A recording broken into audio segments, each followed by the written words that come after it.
the numbers tell the story. 107,000 Jews, not all of them Dutch, were deported from Holland to the camps. Fewer than 5,000 came back. So the survival rate was less than 5%. But if you're talking about children and twins who were fairly rare, even in society, the rate of twin birth were much lower in the 30s and early 40s than they are today. So our survival, we are fewer than, well, we're the last set of twins in the U.S., that's for sure. And we are among the fewer than 5% of all the Jews deported from Holland to the camps to come back to survive. So it does make us unique. It's fairly unbelievable because all the odds were against us. And I remember very shortly after we came to this country, and we had never been to school. We were 9 years old.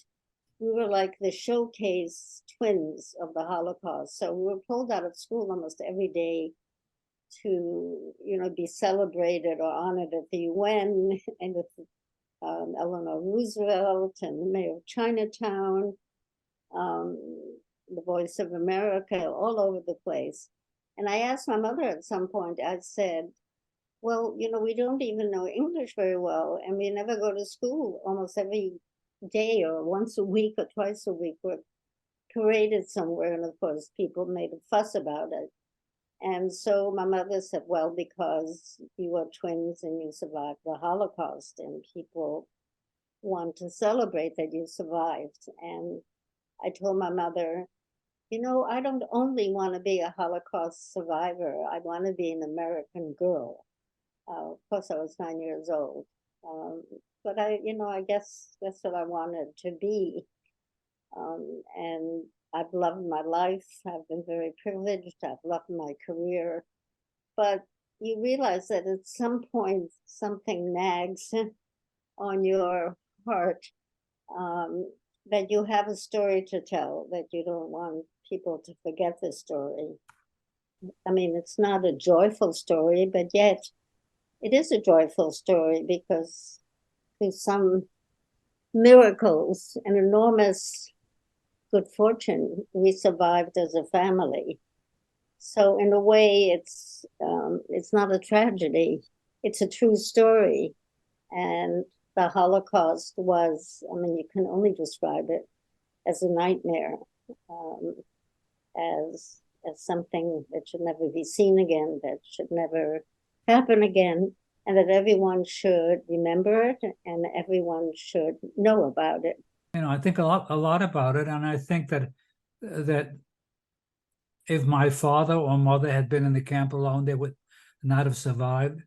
If Marion and I had been in the camp alone, and there were a lot of orphans and children whose parents had been killed, we certainly would not have survived. Had we been sent to a different camp, we wouldn't have survived.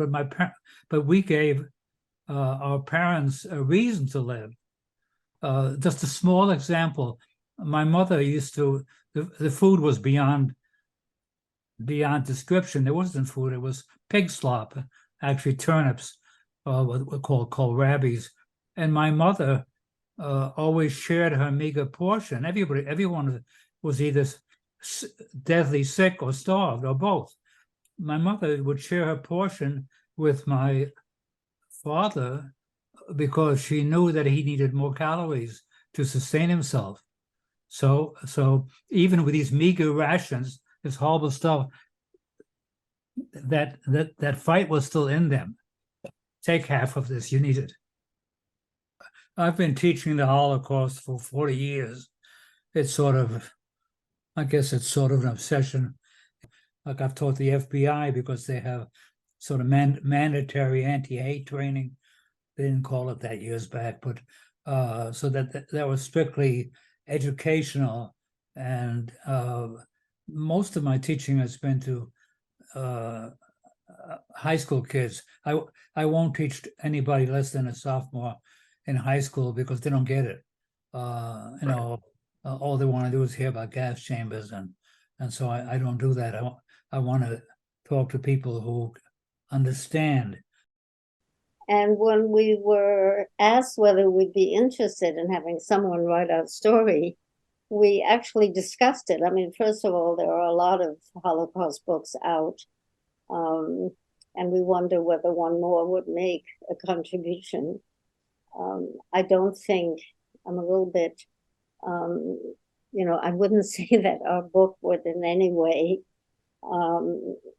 combat anti-Semitism in this country, but maybe on a small scale.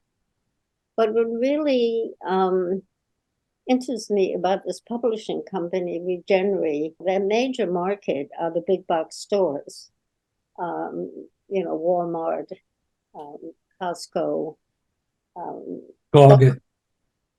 Target. And they sell a lot of books to the store. The first printing of this book is 50,000 copies. So they expect to sell quite a bit.